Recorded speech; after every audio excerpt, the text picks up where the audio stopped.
కేవలం ₹10 పొట్టకూటి కోసం కోవబన్ని అమ్ముకునే వాళ్ళని ఎందుకు ఇంత టార్గెట్ చేస్తున్నారు అంటే, చపాతీలో, బిర్యానీలో, టీలో వాంటెడ్గా అమ్మితే క్వశ్చన్ చేయొద్దా? డ్రైనేజీ వాటర్తో క్లీన్ చేసిన ఫ్రూట్స్ని, వెజిటేబుల్స్ని అమ్మితే క్వశ్చన్ చేయొద్దా? తాగే జ్యూసెస్లో వాంటెడ్గా టాయిలెట్కి వస్తే క్వశ్చన్ చేయొద్దా?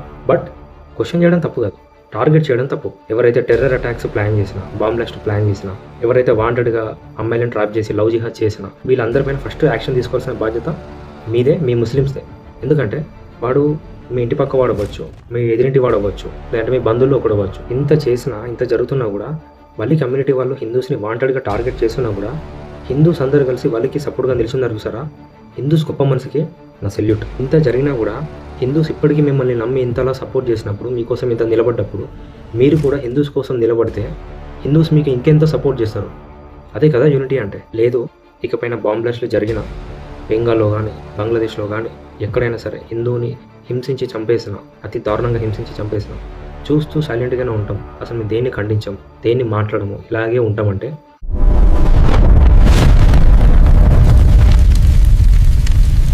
దేశంలో ఎన్నో ఇంపార్టెంట్ టాపిక్స్ ఉన్నాయి, బట్ మనకి కోవబన్నే ఇంపార్టెంట్ టాపిక్. సో ఇక కోవబన్ మ్యాటర్కి వస్తే, ఫస్ట్ ఆఫ్ ఆల్ తను హిందువా, ముస్లిమా, క్రిస్టియన్ అని పక్కన పెడితే, సో చాలామంది ఆ కోవబన్ నమ్మే అతన్ని చూస్తే జాలిస్తుంది అంటారు. సో నా దృష్టిలో అదొక మీనింగ్లెస్ స్టేట్మెంట్. ఎందుకంటే బన్ అనేది మైదాతో చేస్తారు, కోవాలో హై క్వాంటిటీ షుగర్ యాడ్ చేస్తారు. దానివల్ల హెల్త్ ఎంత డ్యామేజ్ అవుతుందో తెలుసా? అఫీషియల్ డేటా ప్రకారం ఓన్లీ ఇండియాలో డయాబెటీస్ వల్ల ఎవ్రీ ఇయర్ 4 లక్షల మంది చనిపోతున్నారు. షుగర్ని కంప్లీట్గా మానేస్తే మన బాడీలో 60 to 80% హెల్త్ ఇష్యూస్ అన్నీ కంప్లీట్ క్యూర్ అయిపోతాయి. 60 to 80% హెల్త్ ఇష్యూస్ క్యూర్ అవుతాయి. ఇలా చెప్పడం మానేసి అతన్ని చూస్తే జాలిస్తుంది అంటే, జాలిస్తుందని చెప్పి అందరినీ పాయిజన్ తినమంటారా ఏంటి? షుగర్ అనేది స్లో పాయిజన్, ఉమెన్ బాడీకి చాలా డేంజర్. అది మీకు అంతలా జాలనిపిస్తే అందరూ కలిసి డబ్బులు వేసుకొని తనతో పాటు ఒక ఆర్గానిక్ వేలో ఒక హెల్తీ బిజినెస్ పెట్టించండి. అప్పుడు తనతో పాటు తన ఫ్యామిలీ మొత్తం హ్యాపీ ఫీల్ అవుతారు కదా. మీకు నిజంగా జాలి చూపించాలి, ఏమైనా సహాయం చేయాలి అనుకుంటే, ఎంతోమంది ఫార్మర్స్ ఆర్గానిక్ వేలో క్రాప్స్ పండించడానికి ఇన్వెస్ట్మెంట్ లేక ఎంతో సఫర్ అవుతున్నారు. అలాగే ఫిజికల్ డిజబుల్ పర్సన్స్ రోడ్లపైన వెజిటేబుల్స్ అమ్ముకుంటున్నారు. అండ్ అలాగే ఎంతోమంది రైతులు అట్లీస్ట్ పెట్టిన పెట్టుబడి రావాలని చెప్పి రోడ్లపైన అమ్ముకుంటున్నారు వాళ్ళు పండించినవన్నీ. మీకు ఏమైనా జాలి చూపించాలనుకుంటే వాళ్ళపైన చూపించండి, ఏమైనా సహాయం చేయాలనుకుంటే వాళ్ళకి చేయండి.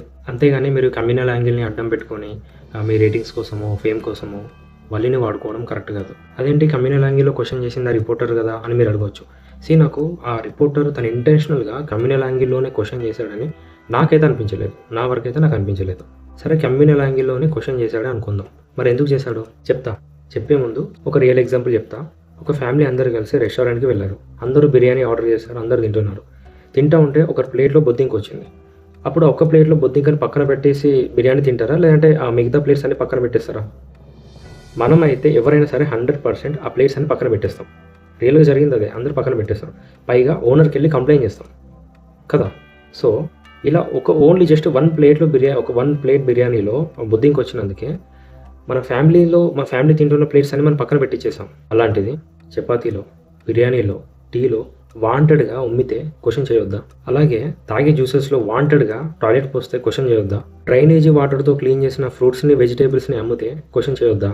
అలాగే లైఫ్ ఇచ్చే డాక్టర్సే ఆముదం గింజలతో తయారు చేసిన విషాన్ని, పాయిజన్ని హిందూ టెంపుల్స్ని టార్గెట్గా చేసుకుని అందులో ప్రసాదంలో, వాటర్లో మిక్స్ చేసి కొన్ని లక్షల మంది చంపుదామని ప్లాన్ చేసే క్వశ్చన్ చేద్దాం. సో ఇలా చెప్పుకుంటూ పోతే ఎన్నో ఉన్నాయి, ఒక పెద్ద లిస్టే ఉంది. వీళ్ళందరూ అదే కమ్యూనిటీ వాళ్ళు కదా. అలాంటప్పుడు క్వశ్చన్ చేయొద్దంటే ఎలా? డెఫినెట్లీ క్వశ్చన్ చేస్తారు.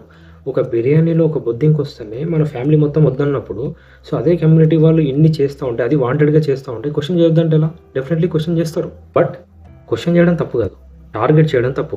బట్ ఎవరో కొంతమంది అలా చేస్తే వాళ్ళు కూడా అలాగే చేస్తాడని అనుకొని వాళ్ళ మీద డౌట్తో వాళ్ళని టార్గెట్ చేయడం అది కరెక్ట్ కాదు.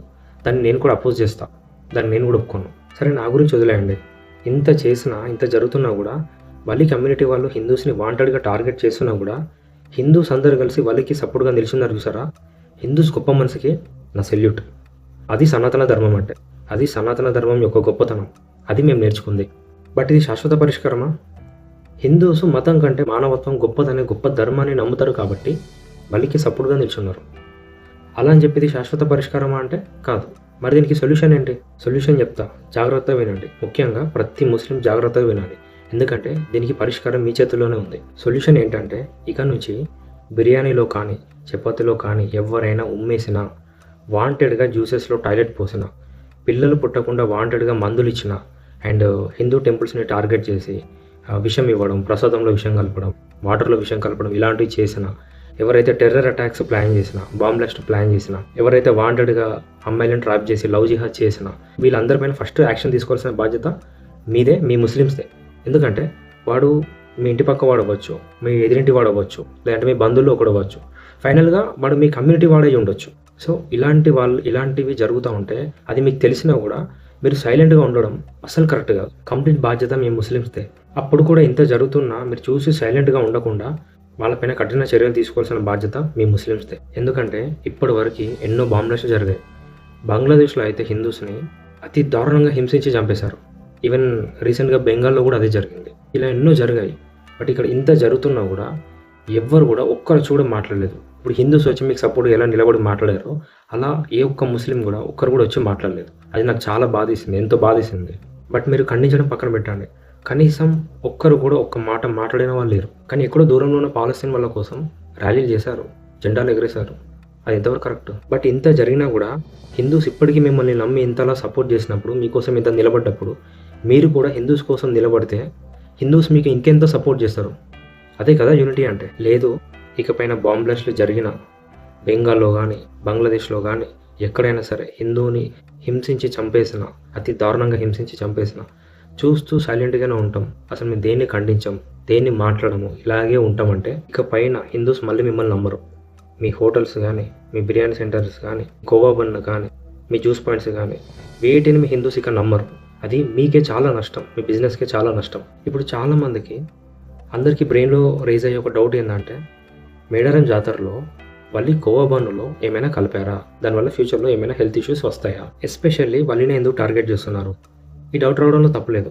దీనివల్ల వల్లి బిజినెస్కి ఫ్యూచర్లో ఏమైనా ఎఫెక్ట్ ఉందా? ఇప్పుడు కాకపోయినా ఫ్యూచర్లో ఏమైనా ఎఫెక్ట్ ఉందా అంటే ఎస్, డెఫినెట్లీ ఫ్యూచర్లో ఖచ్చితంగా ఎఫెక్ట్ ఉంది. మరి ఫ్యూచర్లో కూడా ఎఫెక్ట్ కాకుండా ఉండాలంటే దానికి సొల్యూషన్ ఏంటి, దానికి వల్లి ఏం చేయాలి అనేది మీకు 100% సొల్యూషన్ చెప్తా. స్కిప్ చేయకుండా జాగ్రత్తగా వినండి. ఫస్ట్ ఆఫ్ ఆల్, ఇప్పటివరకు వల్లి అమ్మిన కోవా బండ్లో ఎవరికి ఫుడ్ పాయిజన్ కాలేదు అండ్ ఇప్పటివరకు ఎవరికి హెల్త్ ఇష్యూస్ రాలేదు. తను నిజాయితీగా కష్టపడుతున్నాడు, అది చాలా మంచి పని. తన కష్టం ఎంతో గొప్పది, అలాంటి వాళ్ళకి నేను కూడా సపోర్ట్ చేస్తాను. బట్ షుగర్ అనేది ఎప్పటికైనా స్లో పాయిజన్, అది కూడా గుర్తుపెట్టుకోండి. అది కోవా బన్ అయినా కూల్ డ్రింక్స్ అయినా. అది పక్కన పెడితే కేవలం 10 రూపాయలు పొట్టకూటి కోసం కోవా బన్ నమ్ముకునే వాళ్ళని ఎందుకు ఇంత టార్గెట్ చేస్తున్నారంటే, ఇదే కోవా బన్ నమ్ముకునే వాళ్ళకి టెర్రరిజంతో లింక్స్ ఉన్న popular front of India PFI party యొక్క పొలిటికల్ వింగ్ అయిన SDPI పార్టీ వచ్చి వాళ్ళకి సపోర్ట్ చేయడం ఏంటి అని ప్రతి ఒక్కరికి డౌట్ వస్తుంది. PFI and SDPI parties links ఉంటే ప్రాబ్లం ఏంటి అని చెప్పి మీరు అడగొచ్చు. మీకు షార్ట్గా చెప్పాలంటే PFI పార్టీని 2022లో UAPA లా కింద 5 years బ్యాన్ చేశారు. UAPA లా అంటే ఏంటి అనేది మీరు గూగుల్ సెర్చ్ చేయొచ్చు, మీ అందరికీ ఒక క్లారిటీ వస్తుంది. ఇక బ్యాన్ ఎందుకు చేశారంటే, ఈ PFI పార్టీలో రాడికల్ యాక్టివిటీస్ అండ్ ఎక్స్ట్రీమిజం, టెర్రరిజంతో లింక్స్ ఉన్నాయని NIA అండ్ ED ఇన్వెస్టిగేషన్ రిపోర్ట్స్లో ప్రూవ్ అయింది. కేరళ అండ్ కర్ణాటక వైలెంట్ ఇన్సిడెంట్స్లో మీకు అది తెలిసే ఉంటుంది. Kerala and Karnataka violent incidents అని మీరు గూగుల్ సెర్చ్ చేయండి. ఆ వైలెంట్ ఇన్సిడెంట్స్లో PFI పార్టీ మెంబర్స్ ఇన్వాల్వ్మెంట్ ఉందని చెప్పి చాలా కేసెస్ ఫైల్ అయ్యాయి కేరళ అండ్ కర్ణాటకలో. మళ్ళీ సేమ్ అదే కేరళలో ఇదే radical activities and violent incidents cases SDPI party members పైన కూడా చాలా కేసెస్ ఫైల్ అయ్యాయి. సో ఇక్కడ ప్రాబ్లం ఎక్కడ వచ్చిందంటే, అలాంటి పార్టీస్తో వాళ్ళకి సంబంధం ఏంటి, మళ్ళీ వీళ్ళందరూ కలిసి హిందూస్ని ఏమైనా మళ్ళీ టార్గెట్ చేస్తున్నారా అని డౌట్. వాళ్ళ డౌట్లో తప్పులేదు, ఎందుకంటే ప్రతి ఒక్కడు 300 పెట్టి పెద్ద రెస్టారెంట్లో బిర్యానీ తింటాడని గ్యారంటీ లేదు. బట్ ప్రతి ఒక్కడు 10 రూపాయలు పెట్టి బండు కొనుక్కుంటాడు, అది 100% గ్యారంటీ. అది కూడా హిందువుల పండుగైన మేడారం జాతరలో 100% కొనుక్కుంటాడు. అంతకంటే బెస్ట్ ప్లేస్ ఏముంది హిందువులను టార్గెట్ చేయడానికి? అదే ప్రతి ఒక్కరు డౌట్. బట్ అందరు హిందువులాగే నేను కూడా నమ్ముతున్నా, అందరూ ఒకేలా ఉండరు, వాళ్ళని నమ్మొచ్చు అని. ఎందుకంటే వాళ్ళ కష్టం చాలా గొప్పది, నేను నమ్ముతా. బట్ నేను ఒక్కరిని నమ్మితే సరిపోదు కదా, దీనికి పూర్తిగా క్లారిటీ ఇచ్చే బాధ్యత కంప్లీట్ వాళ్ళదే. అసలు SDPI పార్టీ వాళ్ళు మీకు ఎందుకు సపోర్ట్ చేశారు? మీరు ఆ పార్టీ మెంబరా లేక ఏంటి అని మీరు పూర్తి క్లారిటీ ఇవ్వకపోతే అది మీకే నష్టం. మీరు తొందరలో 100% క్లారిటీ ఇస్తారని ఆశిస్తూ ప్రతి హిందువులాగే నేను కూడా మిమ్మల్ని నమ్ముతున్నాను. అండ్ పర్సనల్గా నాకు డౌట్, ఇండియాలో PFI పార్టీ కావచ్చు, SDPI పార్టీ కావచ్చు, ఈ ఇష్యూని ఇంత పెద్దగా చేయాలన్నా, దీనికి ఇంత సపోర్ట్ చేయాలన్నా బయటికి కనబడకుండా ఒక పెద్ద పొలిటికల్ పార్టీ SDPIకి లేదా PFI పార్టీకి ఒక పెద్ద పొలిటికల్ పార్టీ సపోర్ట్ చేస్తూనే ఉండాలి, మన ఎవరికి బయటికి కనబడకుండా. ఆ పొలిటికల్ పార్టీ ఏమై ఉంటుందో మీరు కామెంట్స్లో చెప్పండి. నేను ప్రతి భారతీయుడు ఐక్యతగా ఉండాలనే సంకల్పంతో వీడియోస్ చేస్తున్నా. మన ఐక్యతని ప్రపంచానికి చాటి చెప్తూ రీసౌండ్ వచ్చేలాగా సబ్స్క్రైబ్ బటన్ గుద్దండి. అండ్ ప్రతి ఒక్కరికి నా వీడియోస్ షేర్ చేయడం బాధ్యతగా ఫీల్ అవ్వండి. జై హింద్, జై భారత్.